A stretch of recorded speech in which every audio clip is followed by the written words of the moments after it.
السلام علیکم ورحمۃ اللہ وبرکاتہ۔ ان الحمد للہ نحمده ونستعینه ونستغفره ونعوذ باللہ من شرور انفسنا ومن سیئات اعمالنا من يهده الله فلا مضل له ومن يضلل فلا هادي له أشهد أن لا إله إلا الله وأشهد أن محمدا رسول الله۔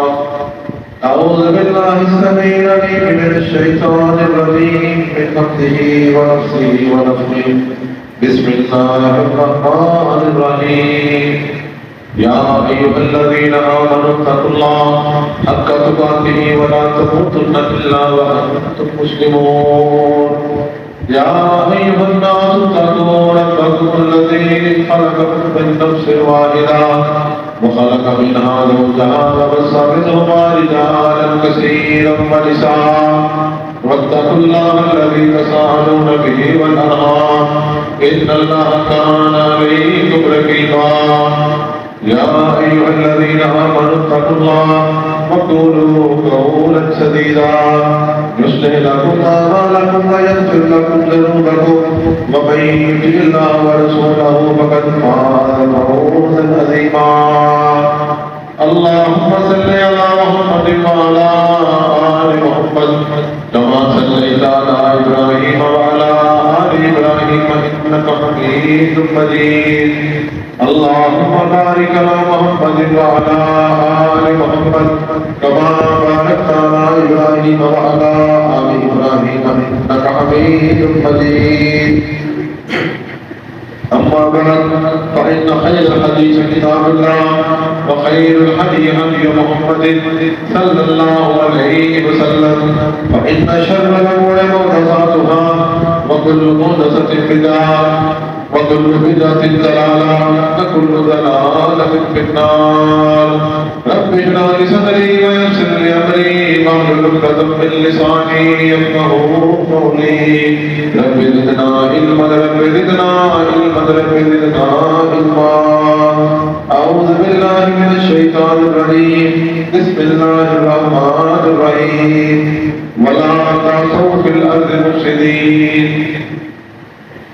ہر قسم کی حمد و ثنا، تعریف، توصیف، بزرگی، بڑائی، عظمت، جلوت کی بڑائی اللہ تبارک و تعالیٰ کے لیے۔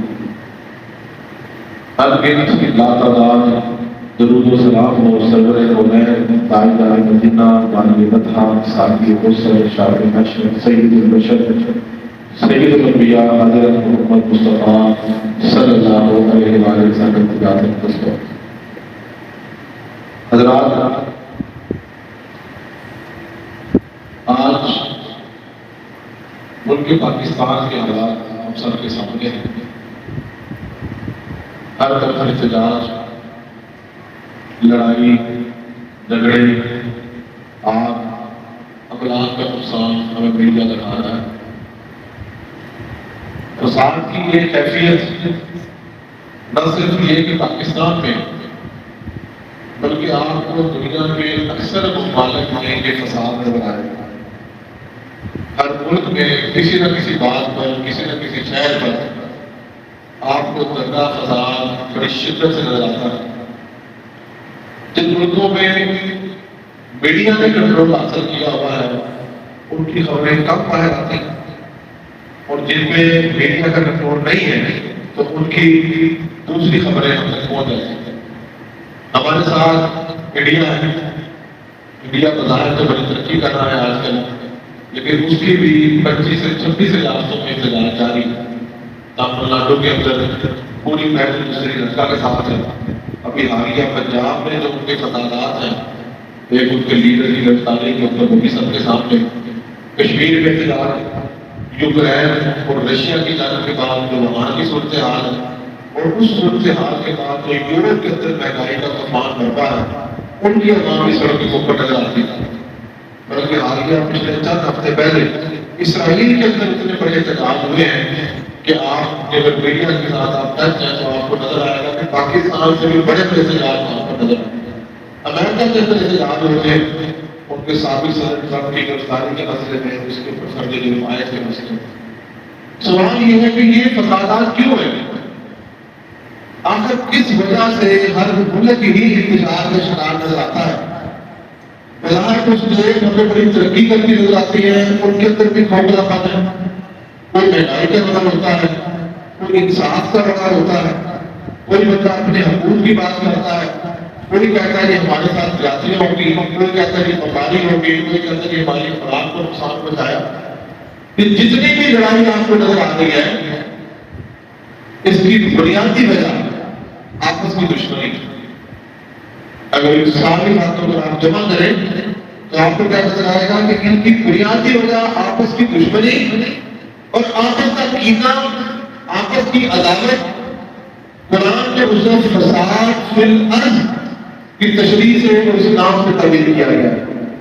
اللہ تبارک و تعالیٰ قرآن مجید میں فرماتے ہیں وَلَا تَعْثَوْا فِي الْأَرْضِ مُفْسِدِينَ کہ ہم لوگوں زمین میں فساد برپا کرنے والے مت بنو۔ زمین میں ایسے نہ پھیلو کہ تم گھر سے نکلو اور تمہارے گھر سے نکلنے کا مقصد کوئی احتجاج ہو یا کوئی فساد ہو۔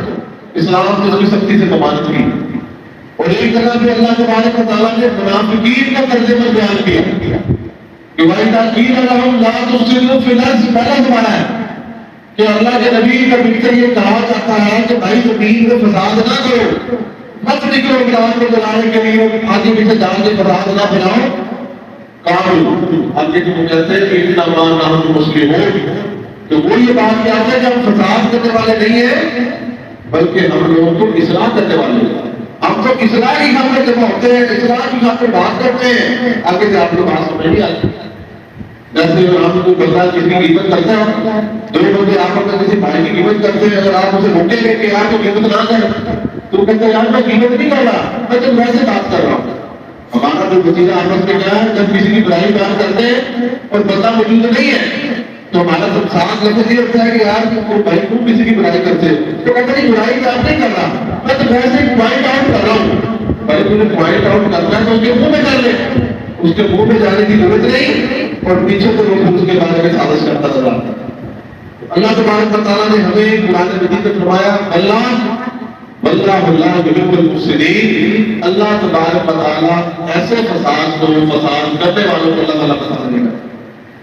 اللہ آج ہم نے یہ دیکھنا ہے کہ یہ فساد کی جو صورتیں ہیں یہ کس وجہ سے۔ میں نے صرف جو موجودہ حالیہ جو پاکستان کے اندر بستا ہے اس کی بات نہیں کر رہا کہ ابھی جو احتجاج ہو رہا ہے اسی کی بات کر رہا ہوں، اس سے پہلے بھی احتجاج ہو رہے ہیں۔ عمران خان کے علاوہ جو نون لیگ کے احتجاج ہے، نون لیگ کے علاوہ جو مذہبی تنظیموں کے احتجاج ہے، مذہبی کے علاوہ جو سیاسی تنظیموں کے احتجاج، سیاسی کے علاوہ جو سماجی تنظیموں کے ہیں، کاروباری لوگوں کے ہیں، جس مرضی آپ ٹیم کو ڈالیں اس کا تصور کیجیے ووٹ بنا کر۔ محلے میں مسئلہ بن جائے روڈ بنا کر، کسی کا بندہ مر گیا کہ روڈ بنا کر، کسی کا شکل خراب ہو گیا روڈ بنا کر۔ باقی احتجاج کرنا مسئلے کا حل نہیں ہے۔ قرآن مجید میں اللہ تبارک و تعالیٰ نے اس بات کی بڑی وضاحت سے مختلف لوگوں نے اس کے بارے میں بڑی شدت سے بیان کیا ہے کہ لوگوں زمین میں فساد مت کرو۔ آپ کا مسئلہ ہے آپ انتظامیہ سے بات کریں، حسین آباد کا مسئلہ ہے، دو چار پتے جمع ہو ڈی صاحب سے بات کریں، اے سی صاحب سے بات کریں، ہمارا یہ مسئلہ ہے آپ اس کو حل کر دیں۔ لیکن ہم حل کی طرف نہیں جاتے، اپنا حل خود تلاش کرتے ہیں۔ کسی نے جلدی کی ہے تو خود ہم حل نکال لیں گے، تو خود حل نکال لیں گے تو وہ کسی کو وہ حل گوارا ہے، کسی کو حل گوارا نہیں ہوتا۔ تو آج ہم نے دیکھنا ہے کہ یہ جو فساد کی صورت ہے یہ کس وجہ سے۔ سب سے پہلی صورت فساد فی الارض کی جو آج ہمارے یہاں آئے ہے اسے ہم کہتے ہیں فرقہ واریت کا فساد۔ ہمارے یہاں ایک بیسک اکثر جو فساد کرتا ہے وہ فرقہ واریت کی بنیاد پر چلتا ہے، مسئلے کی بنیاد پر چلتا ہے۔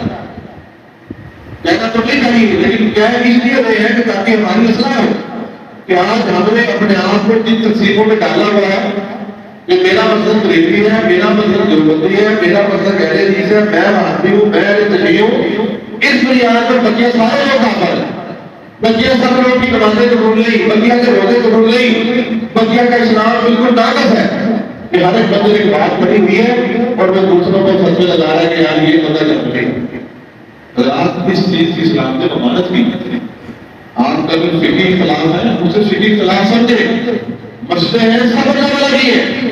ٹھیک ہے, بنانے والا تو جو بندی ہے, بنانے والا خرچہ کرنے والا کو اہل ہے, خرچہ کرنے والا کو بریلوی ہے, لیکن بستی تو اللہ والا کی ہے. بستی سب اللہ والا کی ہے. قرآن میں اللہ نے فرمایا وَأَنَّ الْمَسَاجِدَ لِلَّهِ فَلَا تَدْعُوا مَعَ اللَّهِ أَحَدًا. مسجد سب اللہ تعالیٰ کی ہے, جو مسجد آ جائے اس میں نماز پڑھے. اس بات کو مت دیکھیں کہ بھائی اس کا ٹائٹل بنانے والا کون ہے, نہ کوئی آپ کو روک سکتا. پاکستان کے قانون کے مطابق بھی کوئی بندہ کسی کو کسی مسجد میں نماز پڑھنے سے روک بھی نہیں سکتا. اگر وہ روکے گا اس کا جام بڑا ہوگا. اس لیے اپنے آپ کا دل بڑا گیا. اب یہ ہوتا کیوں ہے, اس کی وجہ کیا ہے؟ یاد رکھیں, اس ضروری اور مسلک کی اختلاف کی پہلی وجہ ہمارا ترک قرآن. موضوع بڑا لمبا ہے لیکن میں شام کر کے دوسرے وقت میں بیان کرنا چاہتا ہوں. اصل مقصد کیا ہے ترک قرآن؟ کہ جب سے امت مسلمہ نے اصل ہدایت کی کتاب قرآن مجید کو چھوڑا, ہم لوگ برائی میں پڑ گئے. گمراہی ہمارا سبب بن گئی اور وہی ہمارا مقدر بن گئی. آپ میں سے کتنے بندے بیٹھے ہیں, آپ کے گھر والوں میں لگاؤ کہ کتنے بندے ہیں جو قرآن کو ترجمے سے سمجھتے ہیں. میرا نہیں خیال کہ ہمارے اس مسجد میں بھی ابھی تو 2 بندے ایسے ہو گئے, 3 ہو جو یہ کہہ سکے ہمیں سارا ترجمہ آتا ہے. پورے محلے کی بات تو نہیں کرتے, محلے میں جائیں گے تو یہی نہیں کریں گے. تو صرف وہ یہ کہہ سکے کہ ہمیں قرآن ترجمے سے آتا ہے, قرآن کی سمجھ ہے, 2 یا 3 بندے. اگر یہ کہیں کہ کتنے بندے تو قرآن سادہ پڑے ہوئے, شاید 50% تعداد ایسی نکل آئے, نصف تعداد ایسے نکل آئے جو یہ کہے ایسے بدنصیب ہوگی جو قرآن سادہ پڑھنا بھی نہیں جانتے اور پڑھ بھی نہیں سکتے, اور افسوس ہے جو ایسا پڑھنا بھی نہیں جانتے.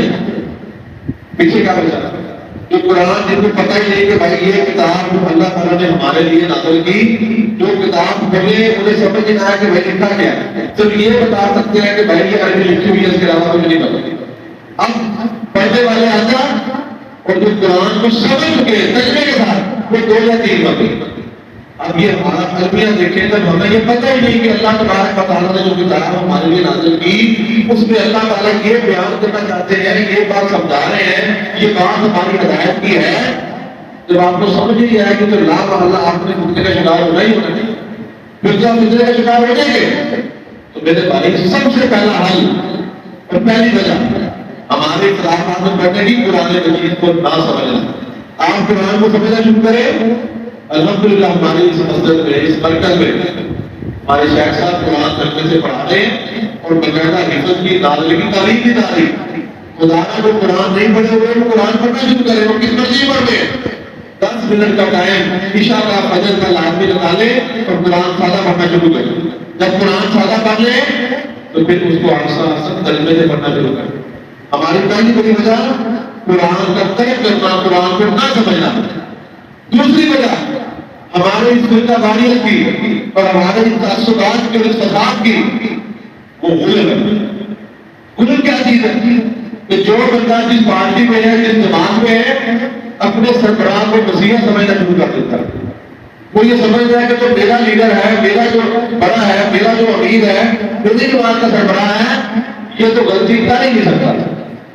استغفر اللہ معاذ اللہ. جب یہ عقیدہ ہم عام انسان کے بارے میں بتاتے ہیں جو کہ نبیوں کے بارے میں کہتے ہیں کہ آپ نبی ہیں, ان کو اللہ تعالیٰ کی طرف سے ہدایت ملتی ہے, ان سے غلطی کی گنجائش بڑی کم ہے, وہ عقیدہ جب ہم اپنے بارے میں سمجھتے ہیں کہ نہیں یار ہمارا لیڈر بھی ایسا ہی ہے, تب یہاں سے خرابی پیدا ہوگا.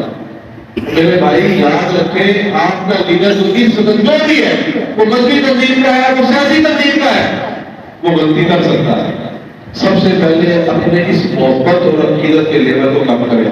یہ نہیں ہے کہ آپ کا لیڈر, آپ کا سربراہ غلطی نہیں کر سکتا. دنیا کا ہر شخص جو دنیا میں آیا ہے وہ غلطی کر سکتا ہے, غلطی کی ہے. سابقہ روایات یہی بتاتی ہے کہ ہر بندہ حدیث رسول ہے کل بنی آدم خطاء, کہ آدم کا جو بیٹا ہے, جو آدم کی اولاد ہے, وہ خطا کار ہے, خطا کر سکتا ہے. میرے بھائی ایک تو یہ چیز غلط دور کرے, اپنے دماغ میں اپنے بڑوں کے بارے میں جو اپنے غلط پیدا کیا ہے, جو حقیقت کے بنیاد پہ رکھے ہوئے ہیں, عقیدت رکھے, احترام کرے. لیکن یہ کہنا کہ ان سے غلطی ہو ہی نہیں سکتی، ان کی آرڈر پہ آپ املاک ضائع کر دیں، ان کی آرڈر پہ آپ لوگوں کو قتل کر دیں، ان کی آرڈر پہ آپ گھر بار تباہ کر دیں، اسلام اس بات کو خاطر نہیں کرتے۔ تیسری بڑی وجہ جو پیغمبروں کی دعوت ہے اس سے انحراف کرنا۔ اللہ کے رسول صلی اللہ علیہ وسلم نے دعوت دین کے جو طریقے بتائے، جب ہم نئے طریقے رائج کرتے ہیں، نئی بات سناتے ہیں، نئے طریقے دکھاتے ہیں پیغمبر کے طریقے کے علاوہ، تو اس کے بعد گھبراہٹ شروع ہو جاتی ہے۔ یہ پیغمبر کا طریقہ ہے، وہی طریقہ ہے۔ اب آگے سے چار لیڈر آ جائے، ایک لیڈر کے میرا یہ طریقہ ہے، دوسرا کہ میرا یہ طریقہ ہے، تیسرا کہ یہ ہے، چوتھا کہ یہ ہے، تو لڑائی تو ہو گئی۔ فالو بردے سے کہہ رہے کہ میں تو لیڈر کی بات مانتا ہوں۔ اس کا حل کیا ہے؟ اس کا حل یہی ہے کہ چاروں طریقوں کو بدل دے اور ان سے کہے کہ ہم نے جس کا چلنا پڑا حضرت محمد صلی اللہ علیہ وسلم ان کے طریقوں کو فالو کرنا۔ اور بڑی وجہ آج ہمارے معاشرے میں انتشار اور اختلاف کی بڑی وجہ یاد رکھیں، بے مہار خطابت۔ نئے خطیب، نئے سکالر ایسے میڈیا پر بیٹھے ہیں کہ وہ کیا لگایا، اپنی بات شروع کر دی، کوئی بیس نہیں، کوئی بنیاد نہیں، کوئی تعریف نہیں۔ اب جو نیا بندہ ان کی بات سنے گا ان سے متاثر ہو جائے گا۔ اب جس نے ایک کی بات سنی اس سے متاثر ہو گیا، تب جو وہ کہتا جائے گا اس کے ٹریک میں آتا جائے گا۔ آج کل آپ دیکھیں سوشل میڈیا کا زمانہ ہے، ہم لوگ باقاعدہ تعلیم حاصل کرنا مسجد میں بڑا برا سمجھتے ہیں، ٹائم ہی نہیں، بس انٹرنیٹ دیکھا، چیز دیکھی، ایک حدیث آ گئی، حدیث شیئر ہوگی، آگے سے مانی بالکل تحقیق نہیں، اس کو آگے شیئر کر دیں۔ کسی نے کہہ دیا کہ آج کی رات 2 نمبر پڑھیں گے، 1 کروڑ کا ثواب ہے، ہم نے شیئر کر دیا۔ کسی نے کہہ دیا جناب آج کوئی 10 روپے فلاں جگہ کو دے گا، وہ عین جہاز ہے، فلاں سیاسی جلسے میں جاؤ گے تو عین جہاز ہے، اور یہ بات چلی تو جناب یہ جہاز ثابت ہو۔ کوئی تحقیق نہیں، جو میڈیا میں خطیب آ رہا ہے اس سے آپ متاثر ہو گئے، آپ اس کو بولنا اچھا لگا، اب آپ اس کے فالوور بن گئے، چاہتے ہوئے بھی اور نہ چاہتے ہوئے۔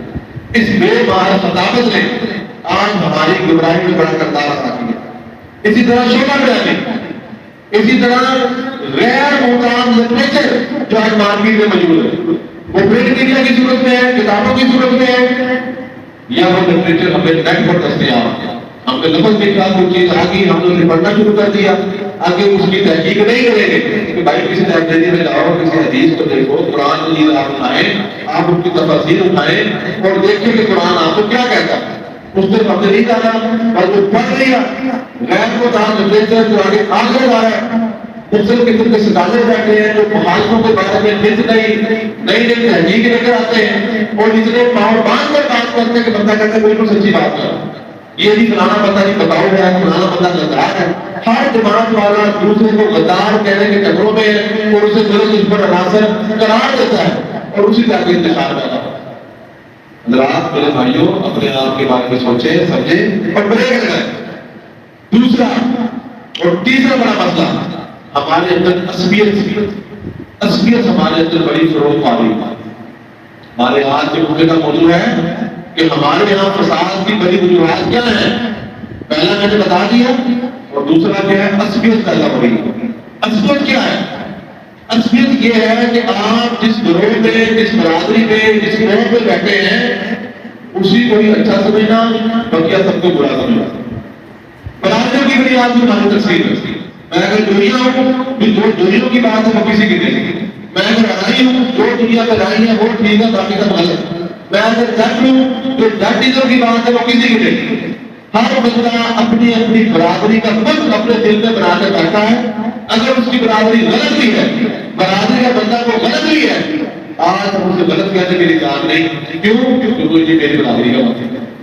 آج ہماری کوئی ٹیم ہے، کوئی گروپ بنایا، کوئی کلب بنایا، اس کلب کی بنیاد پر لڑائیاں شروع ہیں، لوگ لڑنے کے لیے تیار ہیں۔ ایسوسیشن بنی ہے، انجمن تاجران ہے، جو انجمن تاجران ہے غلط ہے صحیح ہے وہ ٹھیک ہے۔ انجمن عارف کے جو ہمارے ساتھ چلتا ہے وہ ٹھیک ہے۔ ہمارے اسکولوں کالجوں میں جو تنظیمیں ہیں ان میں جو ویوستھا ہے وہ ٹھیک ہے، اگر بندہ بالکل غلط ہے۔ ہماری یونیورسٹیوں میں جو تنظیمیں ہیں جس میں میں ہوں وہ ٹھیک ہے، بلکہ سب غلط ہے۔ یہ جو عصبیت پیدا ہو چکی ہے اس عصبیت نے ہماری آنکھوں میں پٹی باندھ دی کہ ہم غلط کو غلط کہنا برداشت نہیں کر رہے۔ میں اگر تحریک انصاف میں ہوں تو تحریک انصاف جو کہہ رہی ہے وہ ٹھیک ہے، میں اگر نون لیگ کے ساتھ ہوں تو نواز شریف کہتا ہے وہ ٹھیک ہے۔ میرے بھائی خدا کی بندے تو کیوں غلام بنتے جا رہے ہیں؟ کس لیے غلام بنتے جا رہے ہیں؟ آج اگر مر گئے، آج خدا کی قسم کسی لیڈر نے ہمیں چناوی نہیں کہا آج اس گلی میں اللہ نہ کرے ہمیں موت آئے کسی لیڈر نے آپ کے گھر افسوس کرنے نہیں آتی ہمارے بچے یتیم ہو جائیں تو ہمارے وہ یتیم کو جو سنبھالنا ہمارے بھائیوں نے یا ہماری جداد ہے اس سے ان کا فیصلہ کر لیں نہ عمران خان صاحب نے آنا ہے نہ نواز شریف صاحب نے آنا ہے روزانہ پورا کچھ اچھا ہوتا ہے تجارت ہوتا ہے 4 بندے 5 بندے مر جاتے ہیں کبھی 4 5 بندے کل مرے اس سے پہلے کہ تجارت تب مر گئے تھے اس سے بنا پہلے بھی مر گئے تھے نتیجہ کیا نکلا نقصان صرف اسی کا ہوا ہے جن کا بندہ مرتا ہے وزیر آباد میں خان صاحب پہ گولی لگی 2 4 بندے مر گئے تو وہی بندے وہی خاندان سفر کرتا ہے وہی خاندان بھگتتا ہے اور کسی کو کوئی پرواہ نہیں میرے بھائی اپنی آنکھیں کھولے اس معاشرے کو بچانے کے لیے اس معاشرے میں محبت کا فروغ دینے کے لیے اپنے آپ کے اندر یہ نسبیت آپ نے اتنی بڑھائی ہوئی ہے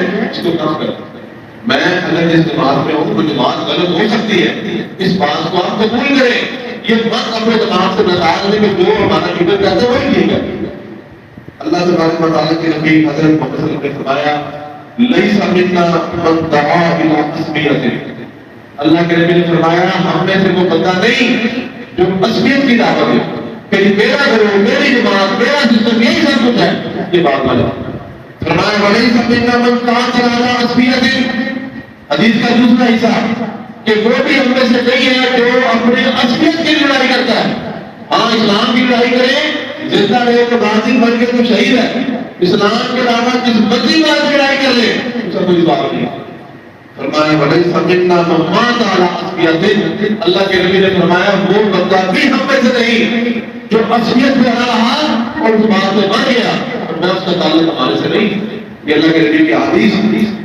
رات آج کوشش کریں کوشش اپنے اندر سے اپنی جماعتوں کے ملک کو مقبول کریں اور اسلام کی بات کو مضبوط کریں دین کی بات کو مضبوط کریں چوتھی بڑی وجہ آج ہمارے ہاں فسادات کی چوتھی بڑی وجہ وہ ہمارا آئینی نظام کا کمزور ہونا آئینی نظام کسے کہتے ہیں خاندانی نظام کو کہتے ہیں آج سے 15-20 سال پہلے ہر برادری کا ایک بڑا ہوتا ہے کہ یہ اس برادری کا بڑا ہے آپ اسے مجھ سے کون لگتا ہے تمہارا دادا ہے نہیں تیرے چاچے کو بیٹے کا تائے کو بیٹا نہیں ہمارے جتنے 15-20 دار ہیں ہمارے 40 دار ہیں 50 دار ہیں ان کا یہ بڑا سربراہ ہے اور وہ بندہ بھی بزرگ بڑے محل میں رہتا جاتا تھا اگر بات اس کے سگے بیٹوں کے خلاف بھی ہوتی تھی تو وہ بزرگ ان کے خلاف فیصلہ دے دیتے تھے کہ نہیں میرا بچہ غلط اب کیا ہوا جب سے مغربی افکار آئے مغربی تہذیب آئی مغربی جنون آیا مغربی ایجوکیشن آئی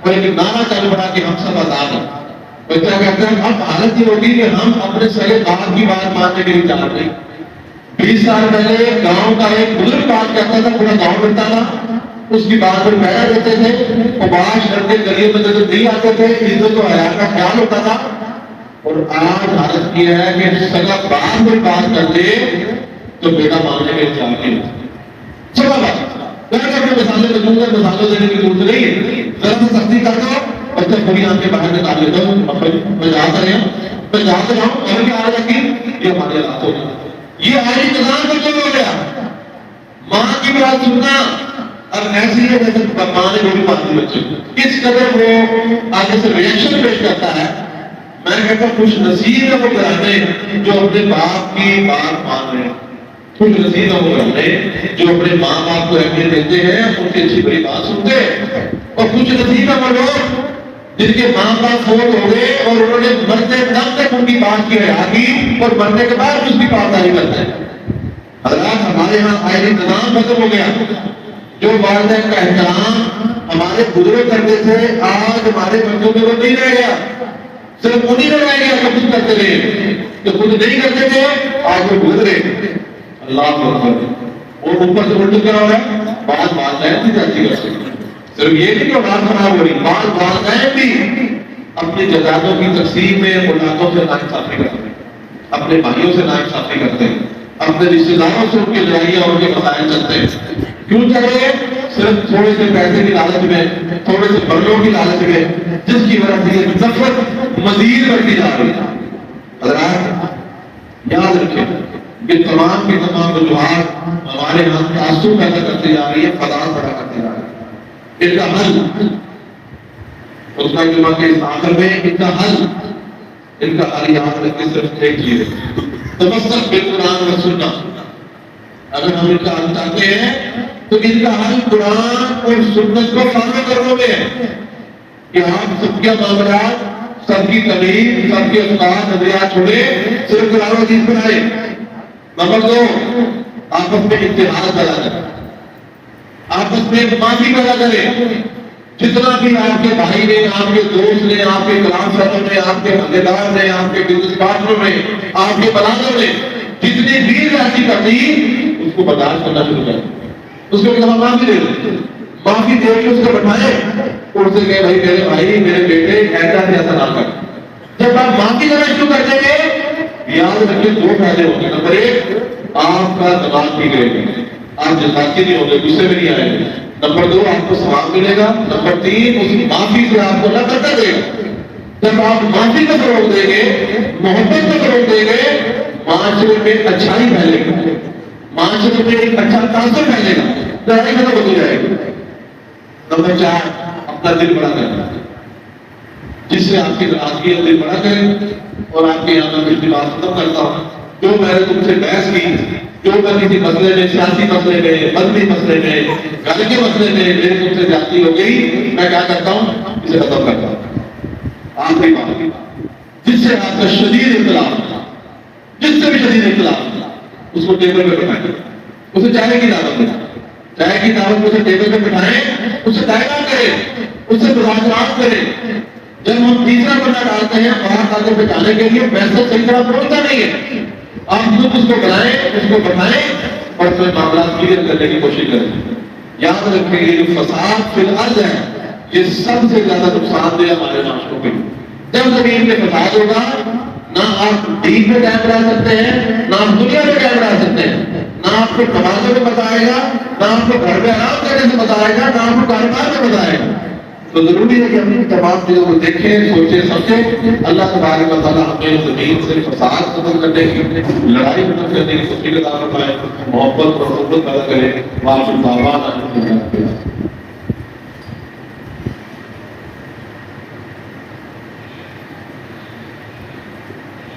آج کے خطبہ جمعے کا موضوع